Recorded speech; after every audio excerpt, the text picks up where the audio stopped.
Yo, folks, Dr. Benson here, C136, Camden High School. This is week four, and of our 2025-26 school year.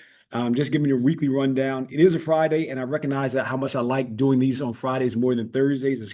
Just got finished sort of cleaning up my room and getting my thoughts together for what is we accomplished over the course of the week and what we have to do going into next week, and just sort of giving folks a rundown again, so folks stay up to date what we're doing and what we're trying to uncover and accomplish here in our senior seminar, our U.S. History 2 class, and our Rapid Urban American class. So real quick for senior seminar, I started off the week going over folks' first paycheck. A lot of students expressed the desire to work, and for them, a lot of folks it's going to be their first job.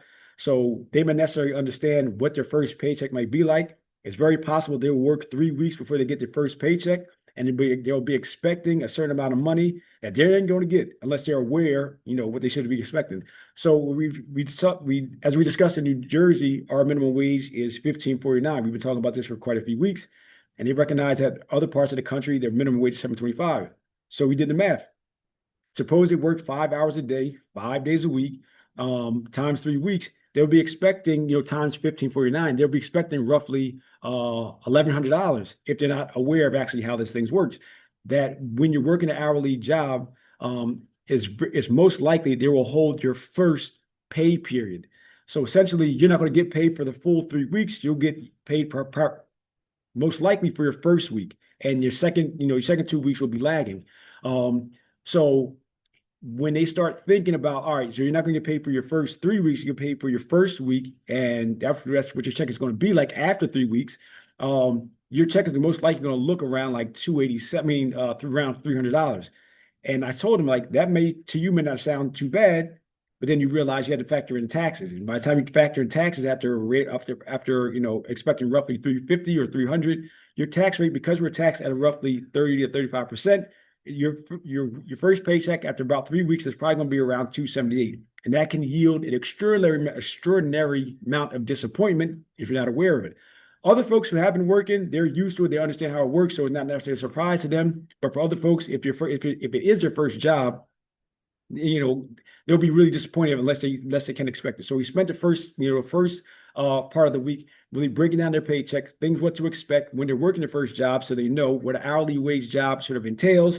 And then we got back into civics and government, because we discussed last week and the week before local government, city council, mayor, and the local judiciary. Then we got into the state assembly, state senate, governor, state judiciary, state courts, state judiciary, and then we got into the federal government and House of Representatives, the Senate, President.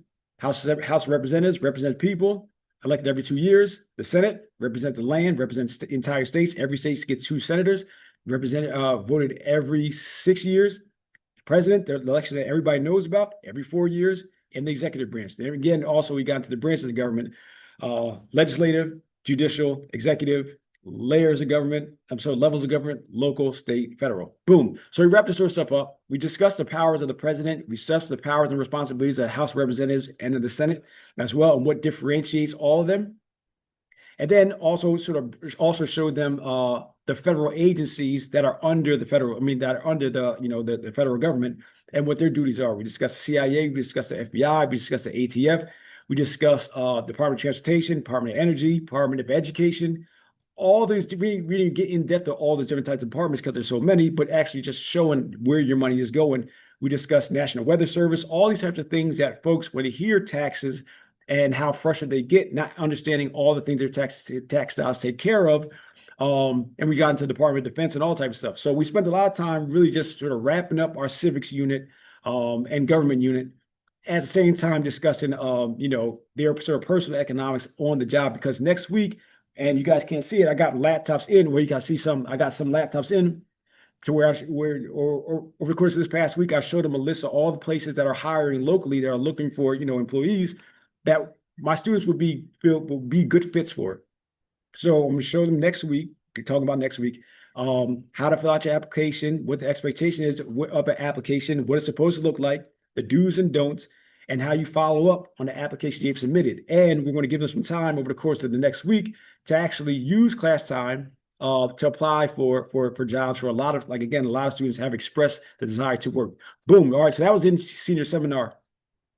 And next week, like next week, we're going to continue that, the job hunting process and these types of things.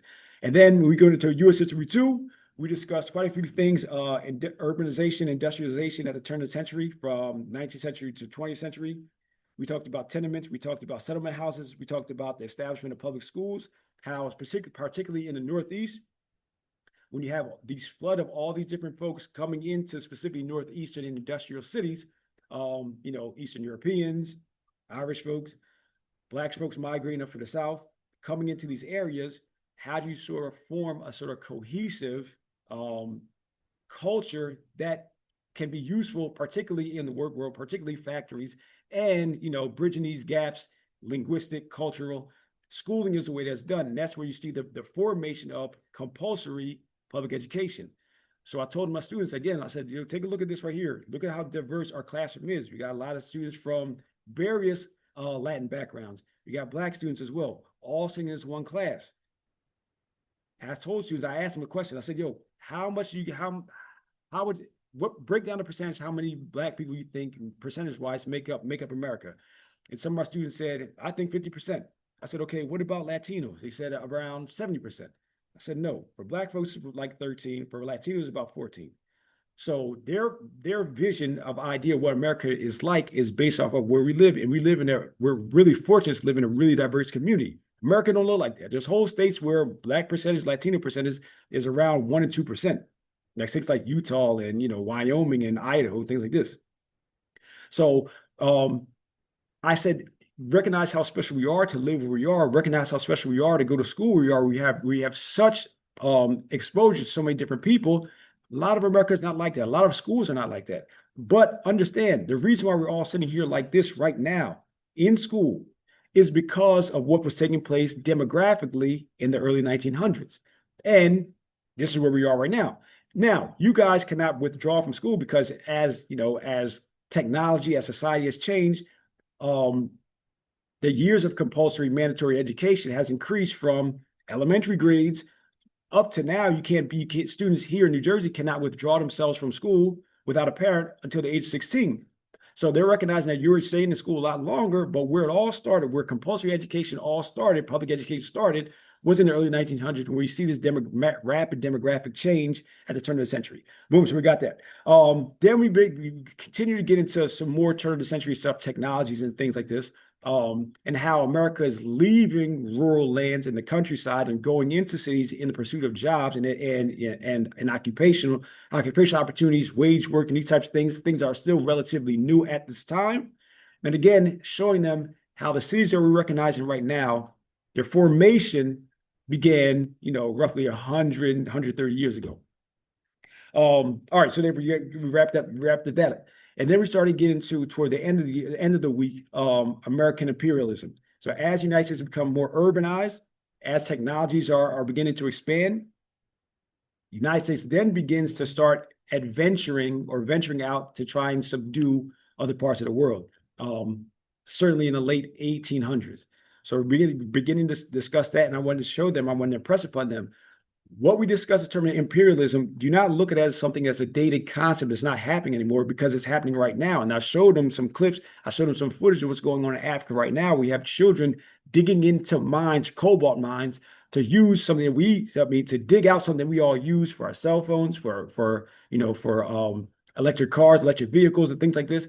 So you have kids digging into the earth for cobalt. So I'm recognizing that. So I am part of the problem as well, that our creature first world comforts that we use, on the other end, someone is really struggling and really suffering to deliver for us, not under very friendly conditions. So I'm saying, like, the idea of imperialism, do not look at it as some sort of dated concept. It's happening right now, and we're all sort of part of it. They were really surprised about that. So that's where we ended. That's where we ended this last week for U.S. History 2. And then for rap, we got into discussing more of the contextual, more the contextual situatedness of rap and what's going on around rap, particularly in the 80s and the early 90s. So we talked about the Clinton crime bill, even though some of my students are aware that President Clinton at the time did not write the law, he signed it into law, but they actually learned that the Congress was controlled by Republicans. So the Congress wrote the law and Bill Clinton signed into law. They learned how horrific that particular bill was. For instance, like if you got a drug charge, if you got a violent, if you got charged or not, you got a conviction for drugs, or you got a conviction for a violent crime, you're no longer eligible to receive welfare. You're no longer receive food stamps, eligible to receive food stamps. You're no longer allowed to stay in public housing. You're no longer able to receive financial aid. And in prisons, where at one time you were able to earn a college degree while being locked up, under the whole idea of being rehabilitated, that got undone. So we're some folks who were locked up were able to come home. They may not went in with a high school diploma, they're able to come home with a college degree and show the world I'm rehabilitated, I'm hireable, I am changed, I'm not the same person I was when I went in. That crime bill in 1994 undid all of that. So students actually were able to see like, yo, this bill has a lot of issues. And actually were able to sort of recognize how when you takes away someone's ability to associate, because they can't associate with felons, with known felons, you can't stay in public housing where the place is obviously really cheap if you're not able to find a job. You don't have eligibility for food stamps. You can't get financial aid to go to school. Essentially, the only avenue left for you, because remember how difficult it is to find a job at this time if you're convicted of a felony. What students were able to put together is the only thing that leaves for you to do is resort to criminal activity all over again, because all the opportunities are taken from you because of this crime bill. And they also recognize, as I explained to them, that recidivism rates were extremely high at this time because of policy. And then we did that, but then we took it back even further. We started talking about the crack era. We started talking about the crack epidemic and what it did to urban areas all over the country. And we talked about, well, how did cocaine get in our cities when we don't own any boats, we don't have any planes, these type of stuff? CIA. And we got into the weeds that actually showed them like, yo, for those of you who actually were watching Snowfall, folks who ever saw Snowfall, that is what that show is essentially about, is how drugs were proliferated and expanded from city to city all across the country in order to finance, battle someplace else again through the CIA. So students are able to, they're starting to piece some things together. And then what I'm trying to do with them is actually recognize when you're seeing the changing in rap, the evolution of rap, you cannot only look at the words if the things that rappers are saying is just sort of an organic occurrence. Like all of a sudden, let's focus on prisons and criminal activity and selling drugs and murders just out of the blue. Like, no, there's other things going on that might be leading exactly to what rappers are saying. If we're assuming that all the things that rappers are saying are real, which, if you're older like me, you're a little suspect about that. All right. So that was this week. So we talked about the contextual information. We talked about, the crime bill that led to recidivism and increased incarceration rates. We talked about the crack era. We talked about crack epidemic that led to a lot more drug sales, a lot more homicides, a lot more folks going to jail and prison and being long. We talked about the 100 to 1 rule, where if you got caught with crack, you were given 100 times the sentence, 100 times the time as someone who had powder cocaine. We talked about that. They're like, dang, that's messed up. Absolutely, it's messed up. And this stuff is not fair. And it's designed and it's deliberate. So we talked about that. But where we're going now, because like I said to them, like I wanted to provide you contextual information.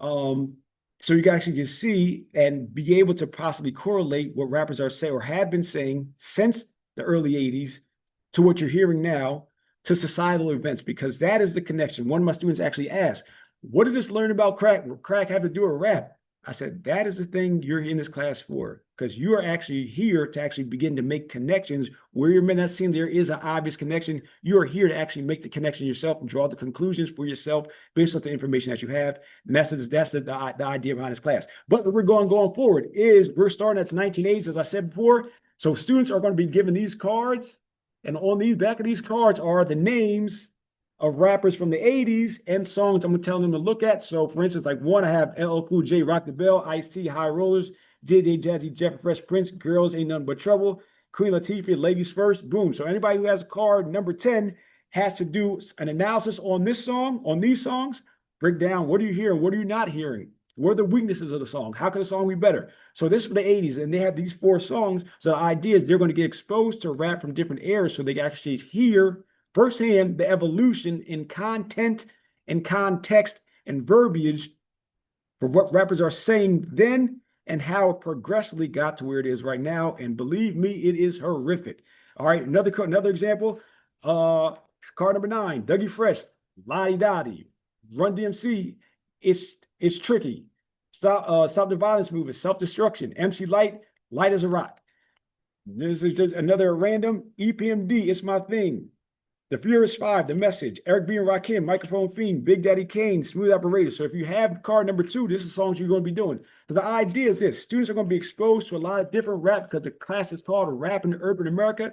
We have discussed what's going on in urban America contextually. Now we're getting to the rap side as we begin to start providing some, as they begin to start providing some analysis and doing the more academic work behind rap. Also, I'll say this: Friday is the day where the students are able to DJ themselves. So I'll leave them they have the availability to play whatever songs they want. And I hear some things. But it's an idea for me to, again, keep an eye out. Keep an ear out for what they're listening to so we can talk about it. And they spend the rest of the time actually listening to what I decide to play. So that's the way we're working out some things right here. So again, in C136, we're doing a lot of good things, I think. I'm extremely proud of my students. I'm learning more about them. I have 2 students that are boxers, they're amateur boxers, and I've seen some of their footage. So and we're getting some play, and I got quite a few folks on the football team. There's got some folks on the basketball team. A lot of my students again are working and doing amazing things outside of school. I'm proud of Camden High, proud of our seniors, and I'm expecting a lot from them through the course of the year. So yeah, man, stay tuned. If you got any questions, again, feel free to drop some comments and things like this. And suggestions. If there's some rap that you think I want to, I should bring to their attention, by all means, share that. Feel free to email me. Hey, Benson at K12.NJ.US. As you can see, my name right there. Fly Eagles Fly. We're 3-0 to beat the Bucks on Sunday. Let's go Birds, and see we come back. Next time we're together, we're talking about the Eagles being 4-0. So take care, folks. Have a good week and take care.